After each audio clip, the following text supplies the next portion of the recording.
What I'm going to speak about over the next 20 minutes or so is about this word called perception. But I'm going to take it around, I'm going to play with it. You know why? Because nobody else does. We're going to shake it a little. And so pardon me if sometimes what I say strikes home, hurts a little. If it does, good. If it doesn't, I'm just saying you're not listening. If I were to look at the yin-yang as the globe, as the world, and I'd say it's, one half is full of hope, love, peace, I'm just going to say this. It can be a nasty place. It's filled also with cruelty and hatred. And we do that to ourselves. We do that to others.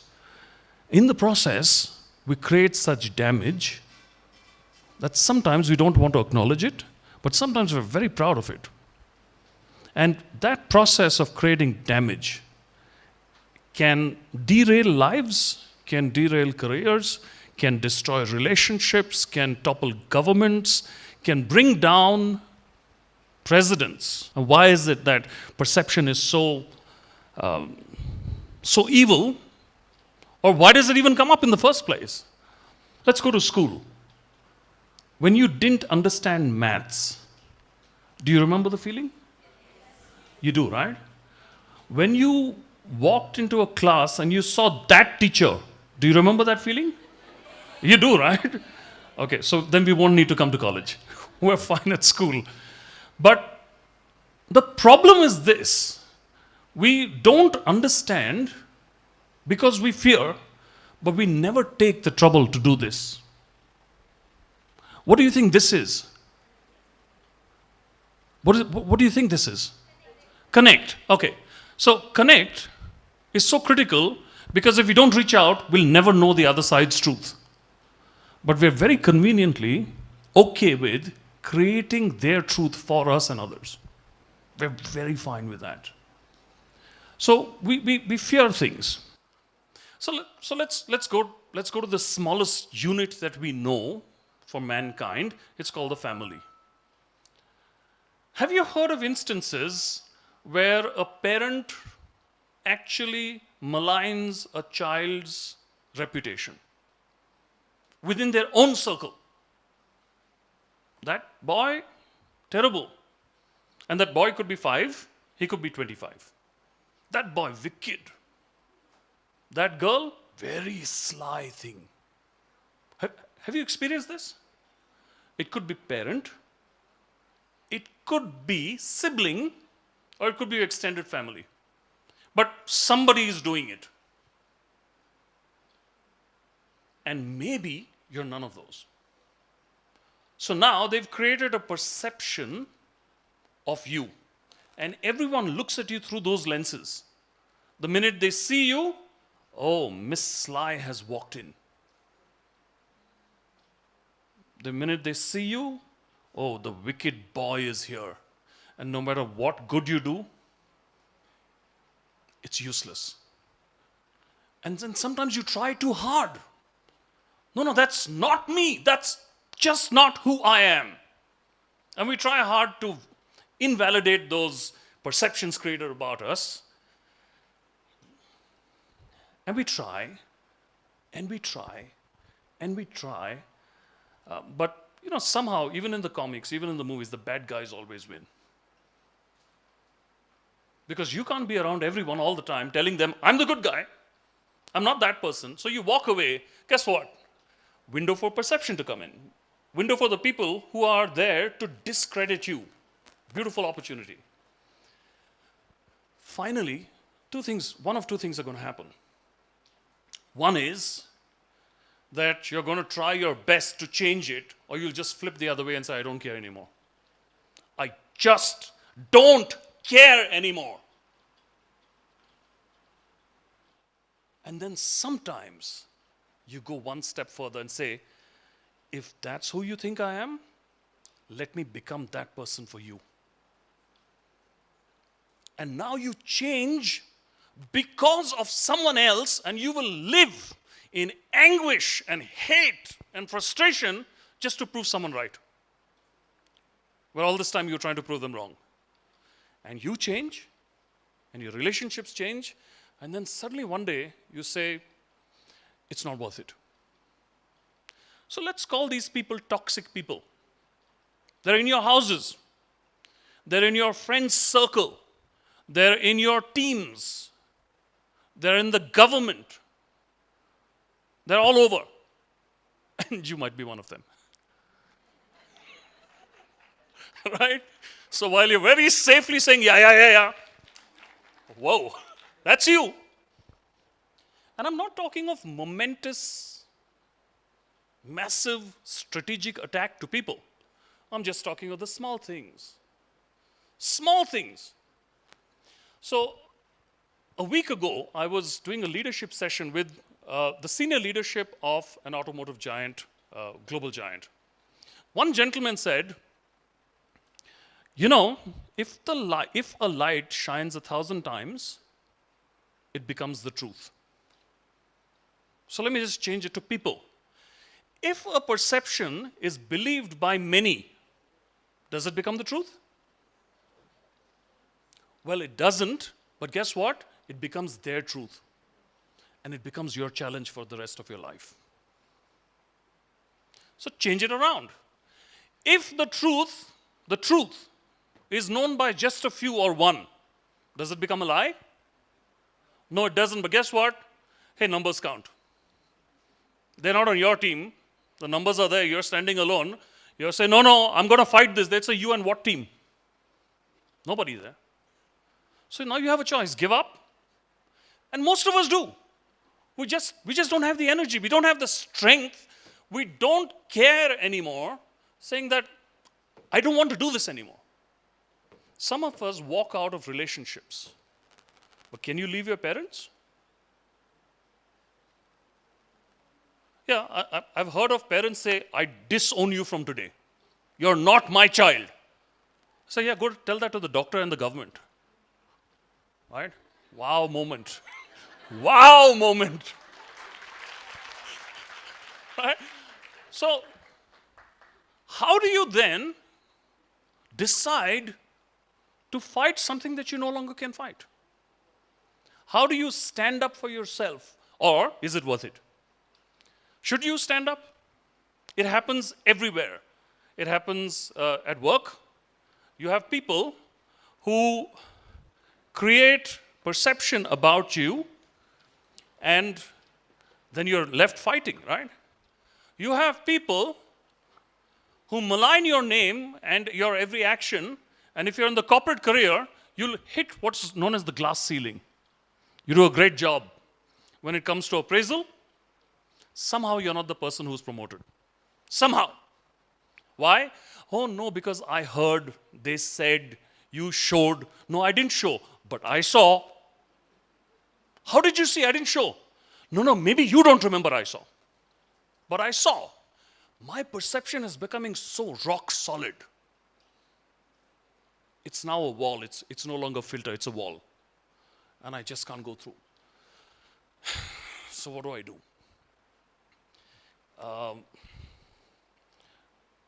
Why in the first place do we have perception? So when they're born, babies already know the difference between like, don't like, good, bad. Try putting something sour in their mouth. What happens? Have you seen a baby, these WhatsApp videos, someone takes a lemon and puts it in the baby's mouth and the baby goes for the next 2 minutes. Why does the baby do that? Why can't you fool the baby into saying, very nice. Baby is clean slate, they don't understand, they don't know, they don't feel. So how is it that sour is sour for them? How is it that pungent is pungent for them? How is it that sweet is sweet for them? And how do they know, I want milk, I don't want mutton? Perception is preloaded. You have that distinction of if a spider comes in. There are some children, there are parents who fear dogs. And there are children who just walk up and hold the dog.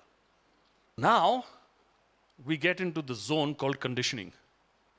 We start creating our children in our image. Or our children absorb everything. So if you don't like the auntie next door, Every time you come into the lift, your children will also give them a dirty look. We start conditioning them on what I think is bad, what I think is good, do what I say. So we condition. Sometimes we condition through positive interaction, positive strokes, saying that, listen, don't do this, it's not good. Oh, I love my dad, I idolize my mom. If they are saying it, I will believe it. Sometimes we punish them into accepting our truth, saying that this is bad, you do this next time. No movie, or no dinner, or no family. I'll disown you. Right? So you say, okay, safe side, that's my reality. And then we grow up and we come to college.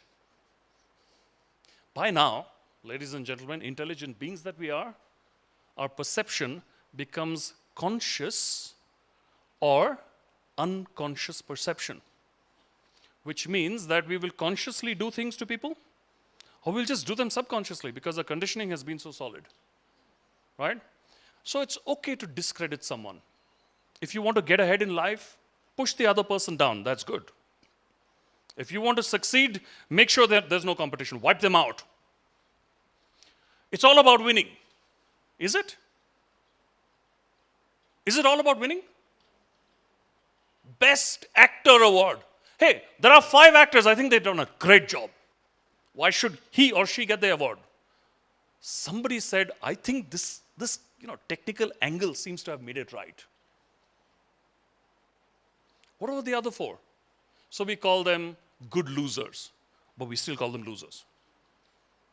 So good, bad, winner, loser, and we're stuck in that.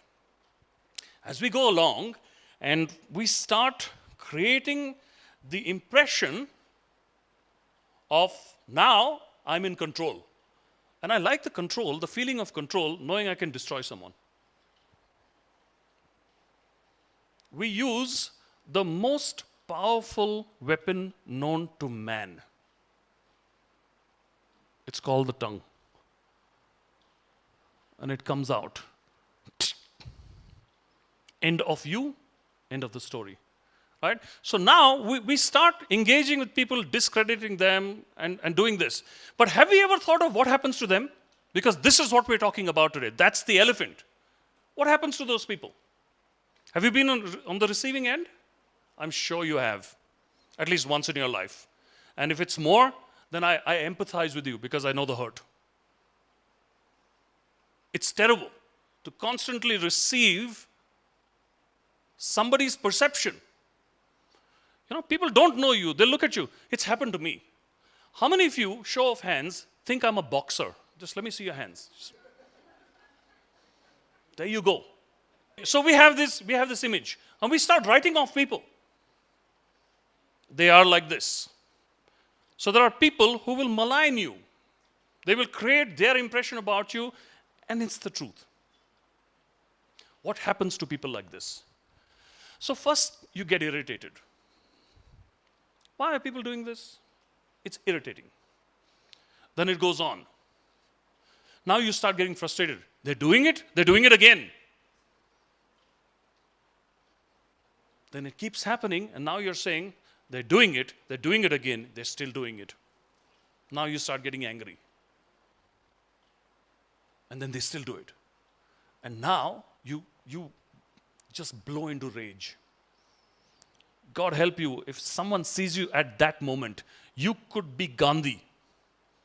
But if they see you in rage, that lungi, that stick, and everything else is out of the window. You're no longer the nice guy. 1 second. So it starts doing things to you. So you fly into a rage. Suddenly you say, that's not me, so why am I doing this? Now, the other option is either I engage or I disengage. So I say it's better I disengage. Let go of the toxic people in my life. I'm stepping back. I don't want this. Now people don't see you enough. You're isolated. You're lonely. Because every time you go there, they do this magic of perception and you say, I don't like this, so you step back. When you start getting isolated, you get lonely. When you get lonely, you get depressed. And depression is a killer. And there are so many people who, because of perception, have committed suicide or just let go of their life. And it all probably started with a very innocent, she's a terrible person. And maybe you said it, but you were not there to see the effects of what happened. So the big question is, what can we do about it? I mean, it's a reality. Can we do something about it? Yes, we can. So let's talk about that for a while. Firstly, let's start with stop. Stop doing this to people. Ask yourself, why do you do this? Why do people discredit or malign people? Why do they do that? One is because of their own insecurities. They don't know how to handle it. The best way to do it is to destroy someone. So their own insecurities. The second one is that some people are narcissistic. It's all about them.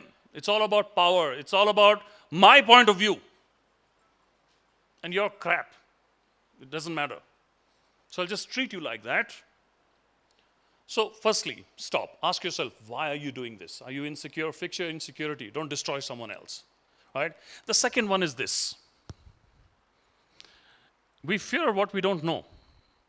So if we know, we'll fear less or we'll stop fearing. So start connecting with people. They're hurting you, say no to hurt. Let them go. If they follow you, still let them go. If they still follow you, it's time you got into something called caring confrontation. We don't like confrontation. We don't like to address things. We just don't like it. But how about caring confrontation? Listen, I moved, you followed me. I moved, you followed me. I moved, you're still following me. But while you're following me and I'm good, because Mary had a little lamb and all that was fine, you damage me every time you come along. Why do you do that? Can we have that conversation? Why do you keep doing these things to me? And do you understand the extent of the damage that you're causing? Is it possible for you to understand that? So caring confrontation. Talk to people. Have those conversations. Guess what? I'm guessing most of us will not do it. We will just not do it. We don't care anymore. We say, I'd rather not talk to that person than solve it. Because I've tried, I'm fed up. Or I don't have it in me. So I'd rather live like this than confront people. So please decide, do you want to change it? We were born, we were here for love, peace, and hope.